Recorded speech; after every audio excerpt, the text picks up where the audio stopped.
Good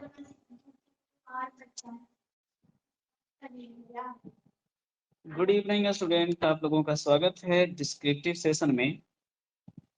और आप सबको पता है कि ये जो सेशन होगा ये सीजीएल के लिए भी होगा और यही सेशन फिर आने वाले समय में सीएचएसएल वाले स्टूडेंट्स के लिए कंटिन्यू हो जाएगा। तो चलिए सबसे पहले जुड़ने दीजिए सभी बच्चों को। और आज का जो सेशन हम लोग करने वाले हैं उसमें एक ब्रेसिस का होगा क्लास और एक हम लोग एसे का थोड़ा सा डिस्कशन करेंगे यहाँ पे। फिर आप लोगों को उस एसे को कंप्लीट लिखना होगा घर पे, है ना। और जो भी स्टूडेंट इस सेशन को देख पा रहे होंगे और जिनका भी सीजीएल का पेपर है 21 तारीख को, वो चाहे तो उसे लिखने के बाद अपना पीडीएफ फॉर्मेट में मुझे भेज भी सकते हैं इवैल्यूएशन के लिए।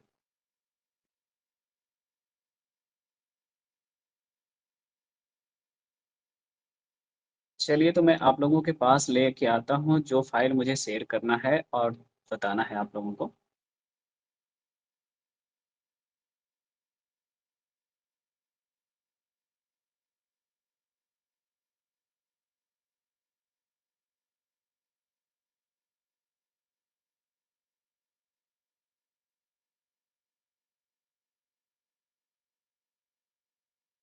चलिए सबसे पहले तो आप लोगों का जो टॉपिक है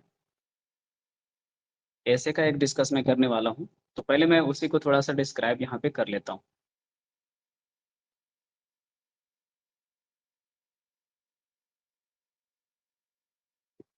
देखिए तो ये टॉपिक अभी पिछले साल से काफ़ी पॉपुलर रहा है और ऑनलाइन शिक्षा जो है भविष्य का एक एजुकेशन का बहुत ही बेहतर पहल होने वाला है। तो हो सकता है कि आपको सीजीएल के पेपर में या तो इस पे आधारित किसी प्रकार का कोई प्रेसिस ही आ जाए या फिर हो सकता है कि निबंध सेक्शन में पूछने का चांस है। तो प्रोबेबल एक टॉपिक है सीजीएल वालों के लिए, इसलिए हम लोगों को इसको पहले करना चाहिए। तो आप लोग देख रहे होंगे कि मैंने आप लोगों के लिए थोड़ा-सा यहाँ पे क्या रखा है कि कुछ फैक्ट पॉइंट्स वगैरह रखे हैं यहाँ पे पहले, और उसको डिस्कस करने के बाद मैं फिर आपको लेके चलूँगा कि ऐसे जब लिखते हैं आप लोग तो क्या-क्या आपको उसमें लिखना चाहिए। तो यहाँ पे आप लोग देख पा रहे होंगे कि मैंने रखा है महत्वपूर्ण पॉइंट में कि वैसे तो भारत में बात करें तो 1993 में ऑनलाइन एजुकेशन का शुरुआत हुआ, लेकिन वर्ल्ड लेवल पर इसका जो शुरुआत हुआ था 1990 में ही हुआ था। अब कह रहा है कि कोई भी आज के समय में ऑनलाइन एजुकेशन अगर देना चाहते हैं व्यक्ति, तो उनके पास होना क्या-क्या चाहिए? तो हम सभी को पता है कि अभी जो मार्केट में चल रहा है उसके हिसाब से बात करें, तो खुद के ऐप होने चाहिए, है ना? या फिर आप यूट्यूब और Zoom video call, Google Meet, Telegram, WhatsApp group इन सभी के माध्यम से भी चाहें तो बच्चों को शिक्षा प्रदान कर सकते हैं। जो ऑनलाइन एजुकेशन है उसके लिए सबसे जो प्राइमरी तत्व होता है वो सबको पता है कि इंटरनेट कनेक्टिविटी होनी चाहिए। आपके पास एक मोबाइल होना चाहिए या फिर आपके पास एक कंप्यूटर होना चाहिए या फिर आपके पास एक लैपटॉप होना चाहिए, क्योंकि इनके माध्यम से ही आप ऑनलाइन एजुकेशन बच्चों तक पहुँचा पाएँगे। फिर यहाँ पे मैंने एक पॉइंट रखा है कि सबसे बड़ी ज़रूरत जो हुई थी वो लॉकडाउन के दौरान ऑनलाइन एजुकेशन की हम लोगों को समझ में आई थी, क्योंकि सबको पता है कि सारे कॉलेज, इंस्टीट्यूट, स्कूल वगैरह सारे के सारे बंद हो गए थे। तो उस दौरान इसकी सबसे ज़्यादा ज़रूरत पड़ी थी हम लोगों को। अगर आप भारत की स्थिति की बात करिएगा तो ऑनलाइन एजुकेशन थोड़ा टफ है। यहाँ पे इस पॉइंट को मैंने रखने का कोशिश किया है ना? कि भारत की स्थिति की बात करें तो भारत में आज भी देखिएगा तो जो नेशनल सैंपल सर्वे है, उसके अनुसार अगर आप चलिए तो मात्र 24% घर ही ऐसे हैं जहाँ पे इंटरनेट की सुविधा है। चाहे वो आपका वाईफ़ाई के माध्यम से हो या किसी दूसरे प्रकार के माध्यम से हो। दूसरी बात क्या है कि अभी भी भारत के 57% जो लोग हैं उनके पास मोबाइल फ़ोन नहीं है जो उच्च कोटि का हो जिसमें ऑनलाइन क्लासेस चलते हैं इस प्रकार के। अभी हमारे युवाओं की ही बात कर लीजिए तो 59% युवा जो हैं वो कंप्यूटर नॉलेज से पूरी तरह से क्या हैं अभ्यस्त नहीं है। अगर हम और बात करें तो बहुत सारे युवा आज भी ऐसे हैं जिनको मतलब कि इंटरनेट का नॉलेज उतना डीप नहीं है कि वो ऑनलाइन क्लासेस खरीद लें, उनको रेगुलर कर लें, उसमें कहाँ से डाउट पूछना है, वहाँ से कहाँ से क्या करना है, ये सब चीज़ें यानी इंटरनेट का उनका जानकारी नहीं है। और ऐसे युवाओं की संख्या कम नहीं है भई, 64% है। और भी चुनौतियाँ हैं ऑनलाइन एजुकेशन के सेक्टर में क्या कि अगर आप सुदूर क्षेत्रों में रहते हैं, तो वहाँ आज भी इंटरनेट और बिजली की उतनी पहुँच अच्छी नहीं है। तो वहाँ पे ऑनलाइन एजुकेशन थोड़ा-सा फेलियर साबित हो सकता है। उसके बाद है क्या कि जितनी भी प्रकार की सरकारी योजनाएं हैं, चाहे वो ई विद्या पोर्टल हो, दूरदर्शन पे पूर्ण सिलेबस की बात हो, 100 शीर्ष विश्वविद्यालयों को ऑनलाइन कोर्स अनुमति देने की बात हो, ये सारे लॉकडाउन के दौरान आपको देखने को मिले थे। ये सब कुछ ऐसे पॉइंट हैं जो अगर आपको ध्यान में है तो आप इन पे अच्छा विषय वस्तु तैयार करके निबंध लिख सकते हैं। अब आपको मैं यहाँ पे दिखा रहा हूँ, जो स्क्रीन दिख रहा है आप लोगों को, उसमें साफ लिखा हुआ है क्वेश्चन नंबर 1, ऑनलाइन शिक्षा पर आधारित एक स्लोगन लिखना है आपको। मतलब कहना चाह रहा हूँ मैं क्या कि अगर आपको कभी भी निबंध लिखना है तो उसके लिए आपको बेसिकली 4 से 5 क्वेश्चन फ्रेमिंग करने चाहिए। और अगर वो 4 से 5 क्वेश्चन आप फ्रेम कर लेते हो तो आपका निबंध जो है वो बहुत ही कंप्लीट फॉर्म में लिखाता है। चीज़ें रिपीट कम होती हैं और हर एक पैराग्राफ एक दूसरे के बाद कंटिन्यू फॉर्म में रहता है, जिससे आपकी कंटिन्यूटी मेंटेन रहती है। और कंटिन्यूटी मेंटेन रखने वालों बच्चों को हमेशा नंबर अच्छे आए हैं और मिनिमम 37 से 38 मार्क्स आप रिसीव कर सकते हैं, इसमें कोई डाउट नहीं है। तो देखिए, ऑनलाइन एजुकेशन से रिलेटेड एक सिंपल सा स्लोगन यहाँ पर लिखा हुआ है कि ऑनलाइन शिक्षा का प्रसार लाया ज्ञान आपके द्वारा। यानी कि ऑनलाइन शिक्षा का प्रचार प्रसार इतना किया गया है कि भाई ये आज हर घर में पहुँच गया है। तो ये हम एक स्लोगन से किसी भी प्रकार से ऑनलाइन शिक्षा से रिलेटेड कुछ भी अगर आपको देगा, तो आप उस पे स्टार्ट कर सकते हैं। फिर आती है कि क्वेश्चन नंबर 2 हम लोग क्या लिखेंगे, यानी कि हम लोग पैराग्राफ में आगे बातों को कैसे लिखेंगे। तो उसके लिए मैंने यहाँ पे अपने माइंड में एक क्वेश्चन सोचना है कि क्या कोविड-19 ने ऑनलाइन के महत्व को बढ़ावा दिया? तो कहना ये है कि आप लोग स्लोगन तो लिख दिया कि ऑनलाइन शिक्षा का प्रसार लाया ज्ञान आपके द्वारा। उसके बाद आगे जो बातें लिखने वाले हैं, आप लॉकडाउन में शिक्षा में ऑनलाइन का महत्व को दर्शाते हुए एक पैराग्राफ लिखेंगे। उसके बाद फिर कुछ और लिखेंगे आप। तो यहाँ पर वही मैंने मेंशन किया माइंड में क्वेश्चन को, लिखना नहीं है एग्ज़ाम में क्वेश्चन सोचना है। कह रहा है कि कोविड-19 के लॉकडाउन के दौरान अनेकों चुनौतियां उभर कर सामने आईं, जिसमें से एक है शिक्षा को नियमित रखना। खास करके भारत जैसे बड़ी जनसंख्या वाले देशों में विद्यालय व महाविद्यालय बंद होने से शिक्षा काफी हद तक प्रभावित हुई है। इसी समस्या के समाधान के रूप में ऑनलाइन शिक्षा का विकल्प सामने लाया गया है या सामने आया है। आज से पहले तक माना जाता था कि बच्चे, शिक्षक और अभिभावक ही शिक्षा के 3 महत्वपूर्ण कड़ी हैं, परंतु कोविड-19 ने डिजिटल शिक्षा की एक और कड़ी इसमें जोड़ दी है। मतलब क्या हुआ ना कि ऑनलाइन शिक्षा का बेस या फाउंडेशन हम लोगों ने यहाँ से तैयार किया कोविड-19 लॉकडाउन के दौरान, चुनौतियों के तौर पे, उनके समाधान के तौर पे, शिक्षा के सामने जो चुनौतियाँ थी उसके समाधान के तौर पे इसको बताया।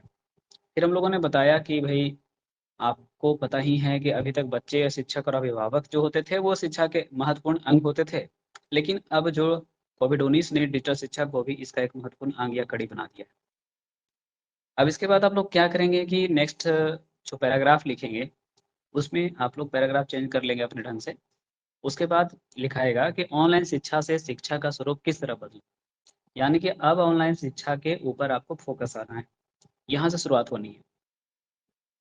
तो हम लोगों ने सबसे पहले लिखा इस क्वेश्चन को माइंड में सोचा और उसके बाद सोचा कि चलो अब बताते हैं कि ऑनलाइन शिक्षा जो होता है वो कैसे लोगों को पसंद आने लगा। तो यहाँ पे मैंने मेंशन किया कि ऑनलाइन शिक्षा ने शिक्षा जगत में क्रांति लाने का कार्य किया है। आज की प्रौद्योगिकी पसंद दुनिया में बच्चे इंटरनेट कनेक्टिविटी, मानचित्रों का अध्ययन, ग्राफिक्स आदि के द्वारा सीखना पसंद करते हैं। शिक्षक एवं छात्रों को सुविधानुसार शिक्षा प्रदान करने और ग्रहण करने का विकल्प मिल गया है। कोरोना काल में सुरक्षित दूरी और खुद का बचाव सुनिश्चित करने में यह ऑफलाइन शिक्षा से कहीं आगे खड़ी मालूम पड़ती है। मतलब आप लोगों ने ऑनलाइन शिक्षा को शिक्षा जगत में क्रांति लाने के तौर पे बताया। साथ ही आपने बताया कि आज के बच्चे जो होते हैं वो काफ़ी टेक्नोलॉजी प्रेमी हो गए हैं। तो वो हर चीज़ को इंटरनेट के माध्यम से सीखना पसंद करने लगे हैं, है ना? ग्राफ़िक्स, 3D इमेजेज़ ये सब उन्हें पसंद आते हैं। साथ ही साथ शिक्षक और छात्रों को दोनों को आराम भी हो गया है, वो अपनी सुविधा के अनुसार क्लासेस कंडक्ट करा सकते हैं। और कोरोना के समय जब सुरक्षित दूरी एक बहुत बड़ी चुनौती बनी हुई थी, तो उसमें भी ऑफ़लाइन शिक्षा से ये कहीं आपको बेहतर महसूस हुई है। चलिए, अब अगला पैराग्राफ आपको ये सोचना होगा कि आपने तो ये बता दिया, तो अब ये बताइए कि ऑनलाइन शिक्षा प्रदान करने के माध्यम क्या-क्या हैं? ठीक है, ये फ़ायदे तो आप बता रहे हैं, बच्चों को पसंद आ रही है। अब इसके विकल्प और जो शिक्षा व्यवस्था की बातें हैं, उसके माध्यम क्या-क्या हैं? तो यही आपको सोचना पड़ेगा अगला क्वेश्चन पैराग्राफ के लिए कि ऑनलाइन शिक्षा के क्या-क्या माध्यम हैं या ऑनलाइन शिक्षा देने हेतु शिक्षकों के पास क्या-क्या साधन होने चाहिए? और उसको आप लोगों को लिखना होगा मन में क्वेश्चन सोचने के बाद कि वैसे तो ऑनलाइन शिक्षा को 1993 में ही मान्यता मिल गई थी, परंतु इसका व्यापक प्रयोग 21वीं सदी से शुरू हुआ।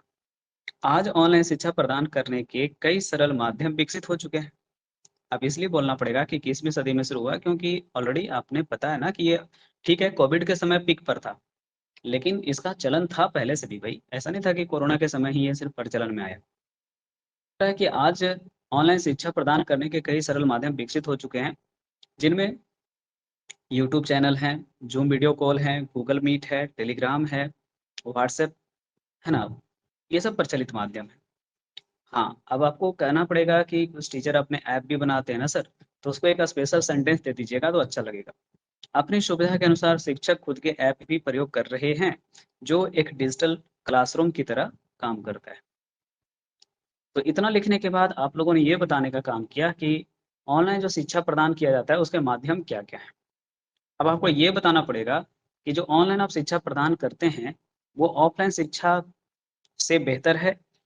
मतलब तुलनात्मक अध्ययन अब करना पड़ेगा। क्यों? ठीक है, आप विकल्प बता दिए, लोगों को पसंद आ रहा है, तो अब इसकी कुछ कमियाँ जो हैं, वो आपको मेंशन करनी होती हैं। फिर उसके बाद लास्ट वाला पैराग्राफ में उसको समराइज़ करना पड़ता है।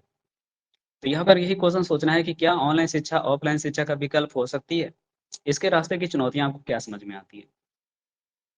तो फिर आंसर आपको यहाँ पे लिखना पड़ेगा कि चूँकि हर एक सिक्के के 2 पहलू होते हैं, उसी तरह ऑनलाइन शिक्षा कई मामलों में ऑफ़लाइन शिक्षा से कमतर मालूम पड़ती है।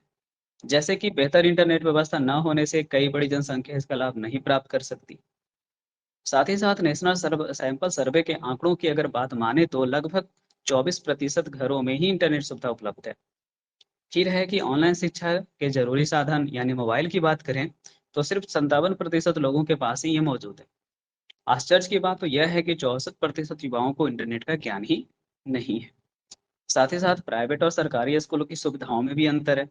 तो ऑनलाइन एजुकेशन को हम पूरी तरह से अच्छा प्रभावी नहीं बता रहे हैं यहाँ पे। ये इसके सामने की कुछ चुनौतियाँ आपने बताई। अब इन चुनौतियों को सॉल्यूशन करके ऑनलाइन शिक्षा को थोड़ा अपनाने पर जोर देते हुए अंतिम पैराग्राफ लिखिए, आपका काम खत्म हो जाएगा। तो यहाँ पर यही हुआ लास्ट में क्वेश्चन नंबर 6 हम लोगों ने सोचा कि ऑनलाइन शिक्षा के सकारात्मक पहलू की चर्चा करते हुए पैराग्राफ को समाप्त कीजिए। तो आपको लास्ट वाला पैराग्राफ लिखना पड़ेगा कि मौजूदा दौर में सरकार की घोषणाओं में विभिन्न माध्यमों से ऑनलाइन शिक्षा पर जोर दिया जा रहा है। वित्त मंत्री निर्मला सीतारमन ने डिजिटल शिक्षा को बढ़ावा देने के लिए आर्थिक पैकेज के साथ साथ पीएम ई विद्या कार्यक्रम का ऐलान किया है। इसके तहत हो क्या रहा है ये बता दीजिए। तो इसके तहत ई पाठ्यक्रम, शैक्षणिक चैनल, सामुदायिक रेडियो जैसे विकल्प जोड़े गए हैं। साथ ही साथ शिक्षा मंत्रालय ने देश के शीर्ष 100 विश्वविद्यालयों को ऑनलाइन कोर्स शुरू करने की मंजूरी दे दी है। उम्मीद है कि इस दशक में ऑनलाइन शिक्षा को सर्वसुलभ बनाने में हमारी मदद करेगा। है ना? कहना चाह रहा था कि हो सकता है कि अब तक जो भी प्रयास हुए हैं गवर्नमेंट उसमें अच्छी नहीं रही हो, लेकिन इस बार हो सकता है कि ऑनलाइन शिक्षा जो है वो शिक्षा को सभी जगह सुलभ बनाने में हमारा क्या करेगी? मदद करेगी। अब आपको चाहिए क्या कि इसको 250 से 260 शब्दों तक बढ़िया से अरेंज करके 4 से 5 पैराग्राफ में लिखें और मुझे पोस्ट करें। बाकी आपके पास टाइम 1 सप्ताह भी कम नहीं है। अगर आप चाहेंगे तो 1 सप्ताह में भी बहुत अच्छी तैयारी कर सकते हैं, अगर आप कभी नहीं किए हैं तो भी। और अगर आपने कभी तैयारी किया है तो फिर आपके लिए टेंशन लेने वाली बात नहीं। चलिए तो अब हम आपसे डिस्कस कर देते हैं एक प्रेसेस।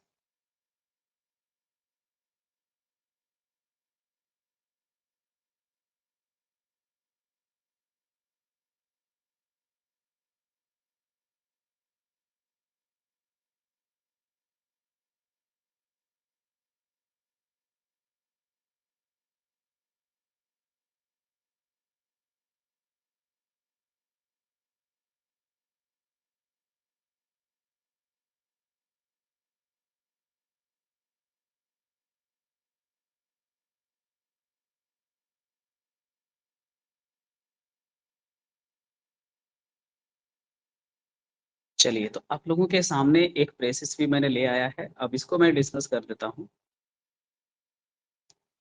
देखिए, सबसे पहले आप लोगों को मैंने समझाया था कि क्वेश्चन में ये ध्यान रखिएगा कि आपके पास जितने पैराग्राफ हैं, उतने पैराग्राफ नहीं बनाइएगा, सबसे पहली बात।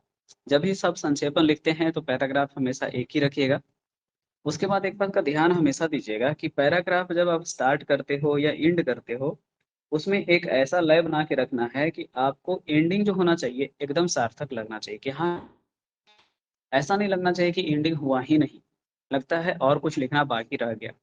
क्योंकि जैसे ही आप धारा प्रवाह चीज़ों को बोलते हो या लिखते हो, तो ही आपके एग्ज़ामिनर आपसे खुश होते हैं, ठीक है? तो इस बात का हमेशा ध्यान रखिएगा। दूसरी बात, आप सबको बेसिक चीज़ें पता ही हैं कि 1/3 लिखना होता है, इसमें कोई डाउट नहीं है कि 1/3 का आपको नॉलेज नहीं है, सभी को पता होता है। और हमेशा इस बात का भी ध्यान रखिएगा कि जो क्वेश्चन में बातें कही गई हैं, वो आपको समझ में आ रही है ना? अगर समझ में आ रही हैं, तो बस उसको समझते हुए चलिए और क्या करिए कि जितने भी एक जैसी बातें हैं, उनको अंडरलाइन करके क्रॉस कर लीजिए पेंसिल से, और जो अलग-अलग तरह की बातें हैं, उनको अंडरलाइन कर लीजिए। और पेंसिल और इरेज़र तो लेके जाइएगा ज़रूर, हम कहेंगे। और आप लोग थोड़ा प्रैक्टिस कर लीजिए पहले से, ताकि एग्ज़ामिनेशन में आपको 10 मिनट टाइम बचे। जिस 10 मिनट के टाइम बचने वाले टाइम में आपने अगर कहीं पे मार्किंग वगैरह किया है, अंडरलाइनिंग वगैरह किया है क्वेश्चन पेपर को, तो आप उन सबको मिटा सकें, हटा सकें। चलिए, बाकी अगर आपकी बहुत अच्छी प्रिपरेशन है, तब तो आपको कुछ अंडरलाइन करने की आवश्यकता ही नहीं होती।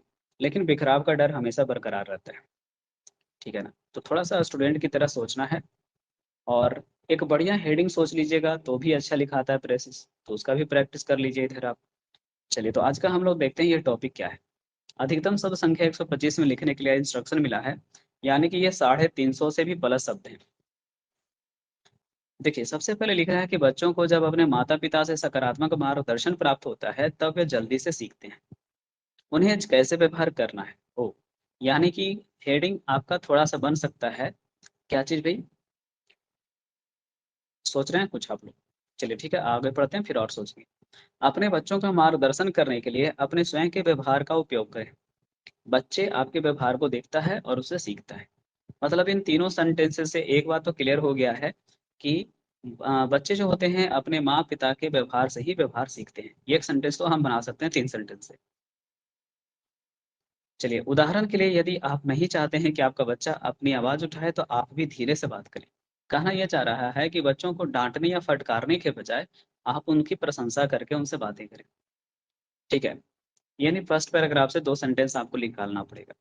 एक निकालना पड़ेगा वही कि आप बच्चे जो होते हैं अपने माता-पिता से ही व्यवहार सीखते हैं, और दूसरा निकालना पड़ेगा आपको कि अगर आप बच्चों से अच्छा व्यवहार चाहते हैं, तो आप उनको फटकारने के बजाय प्रशंसा से या प्यार से उनसे बातें करें। अगला पैराग्राफ शुरू हो रहा है यहाँ पे कि जब आपके बच्चे का व्यवहार आपको पसंद आए, तो अपने बच्चे को कुछ सकारात्मक प्रतिक्रिया दें। वही मैंने बोला कि फटकारने के बजाय उनका प्रशंसा करें। जैसे मुझे वास्तव में तुम्हारा मेज़ पर ब्लॉक रखने का तरीका पसंद है। चलो ठीक है। पर इससे बेहतर होगा कि जब आप नोटिस करते हैं, जब उस ब्लॉक फर्श पर हो, आप कहें, "अरे! यह बंद करो।" अपने बच्चे को सक्रिय रूप से सुनें। मतलब कुछ उदाहरण इन्होंने यहाँ पे देने की कोशिश की है, बातों को समझाने का किसी बच्चे को, शायद। फिर अगर सक्रिय रूप से सुनने के लिए आप अपने बच्चे से बातचीत के समय अपना सिर हिला सकते हैं, है ना? थोड़ा-सा मिस्टेक है, तो उसको आप एडजस्ट कर लेंगे। जब आप ऐसा करते हैं, तब वह छोटे को तनाव और निराशा जैसी बड़ी भावनाओं से निपटने में मदद कर सकता है। मतलब कहना चाह रहा है कि बच्चे जब आपसे बात करते हैं, तो उनकी बातों को ध्यानपूर्वक सुनना भी ज़रूरी है। यह उन्हें सम्मान और आश्वासन का एहसास भी कराता है। यानी बच्चों को भी ध्यानपूर्वक सुनिए, ताकि बच्चों को अपनापन सा महसूस हो और वो महसूस करें कि आप उनकी बातों को सच में बहुत अच्छे से सुन रहे हैं। यह उसके संभावित गुस्से और नखरे को भी कम कर सकता है। यदि आप अपने बच्चे के वादे को पूरा करते हैं, तो वह भी अपने वादे को निभाता है। यानी कि आपका बच्चा आपका मतलब अ, मान-सम्मान तभी करेगा, जब आप उससे किए गए वादे को निभाते हैं। जब आप अपने अच्छे या बुरे वादों का अनुसरण करते हैं, तो आपका बच्चा आप पर विश्वास करना और सम्मान करना सीखता है। वही बात हुआ ना कि अपने वादे पूरा करिएगा, तो बच्चा आपसे प्यार करेगा, आपकी बातों को वो भी सुनेगा। जब आप कुछ अच्छा करने का वादा करते हैं, तो आपका बच्चा सीखता है कि आप उन्हें निराश नहीं करेंगे। जब आप परिणाम की व्याख्या करते हैं, तो आपका बच्चा अपने दिमाग को बदलने की कोशिश नहीं करना भी सीखता है। मतलब क्या है कि अगर आप अपने वादे को पूरा करते हैं, तो बच्चा भी सीखता है कि हमें भी किसी भी परिस्थिति में अपने वादे को पूरा करना है, ना कि उनको वादों को ही भूल जाना है। इसलिए जब आप अपने बच्चे को उनके खिलौने उठाने के बाद टहलने जाने का वादा करते हैं, तो सुनिश्चित करें कि आप जाएँगे। है ना? ऐसा नहीं हो कि बच्चा उठा लिया खिलौना रख दिया, उसके बाद आप उसके साथ नहीं जाने का वादा करोगे, तो बच्चा आपसे सीखेगा कि वादा करके तोड़ना आसान काम है। फिर अच्छे व्यवहार के लिए माहौल बनाना भी महत्वपूर्ण होता है। आपके बच्चे के आसपास का वातावरण उनके व्यवहार को प्रभावित क्योंकि करता है। इसलिए आप अपने बच्चे के अच्छे व्यवहार के लिए वातावरण को बढ़िया बनाएँ। यानी अब कहना चाह रहा था कि बच्चों को सिखाने के लिए या बच्चों के व्यवहार में सुधार के लिए वातावरण का होना भी अच्छा ज़रूरी है। निर्देश हो, चाहे अनुरोध हो और नकारात्मक प्रतिक्रियाओं को न्यूनतम रखने से आप मतभेद और बुरी भावनाओं के लिए कम अवसर पैदा करते हैं। मतलब यही बात हुआ कि अगर माहौल अच्छा रहेगा तो आप नकारात्मक वातावरण का निर्माण नहीं करेंगे, यानी सकारात्मक माहौल उत्पन्न करके नकारात्मक प्रतिक्रियाओं को मात दिया जा सकता है। इससे घर में सकारात्मक माहौल बनाने में क्या होगा? मदद मिलेगा। तो हेडिंग हम लोग समझ पा रहे हैं ना कि हर जगह बच्चों के व्यवहार की बातें हो रही हैं। तो यहाँ पे मैंने लिखा है कि बच्चों के व्यवहार पर माता-पिता का प्रभाव, कि बच्चों का जो व्यवहार होता है वो पूरी तरह से माता-पिता द्वारा प्रभावित होता है। तो हेडिंग यही अच्छा लगा मुझे, तो आप यही चूज़ कर सकते हैं। बाकी अगर आपको कुछ और लगेगा तो आप अपना भी लिख सकते हैं। चलिए, अब हम लोगों ने हेडिंग तो बना लिया क्योंकि हर जगह बच्चों के व्यवहार में सुधार लाने, बच्चों के व्यवहार के लिए काम करने की बात की गई है और हर जगह मम्मी और पापा को वादा पूरा करना, मम्मी और पापा के द्वारा माहौल उत्पन्न करना, यानी कि आपके अभिभावक का आपके व्यवहार पर प्रभाव पड़ता है, यह सीधा-सीधा चर्चा हर जगह है। इसलिए आपने सिंपल सा एक टॉपिक का हेडिंग उठा लिया है, बच्चों के व्यवहार पर माता-पिता का प्रभाव। अब देखिए यहाँ से स्टार्ट कर रहे हैं क्या, कि बच्चे ज़्यादातर अपने माता-पिता के व्यवहार से सीखते हैं,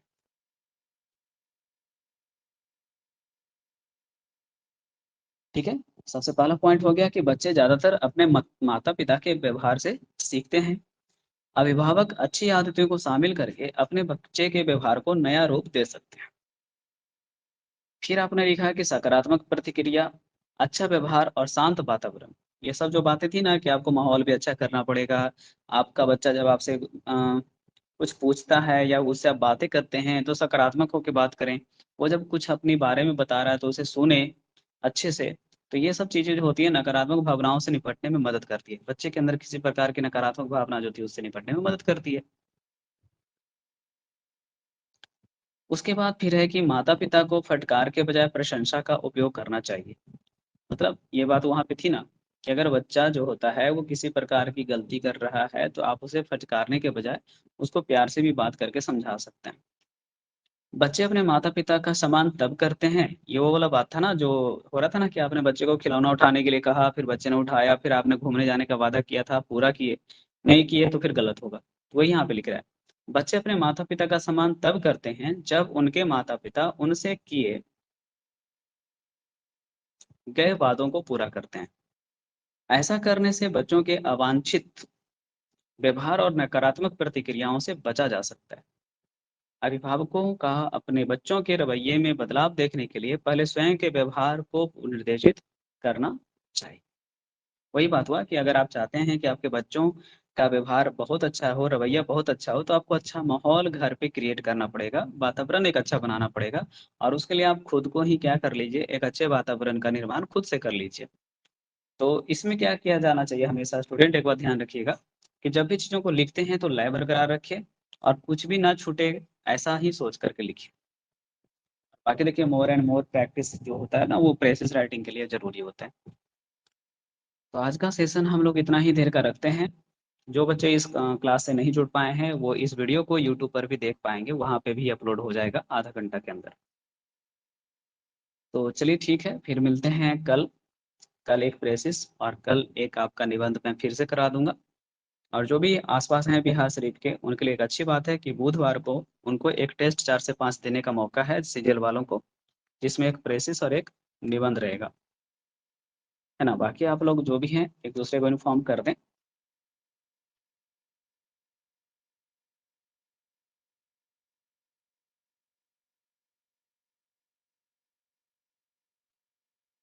चलिए ठीक है, फिर मिलते हैं अगले सेशन में कल।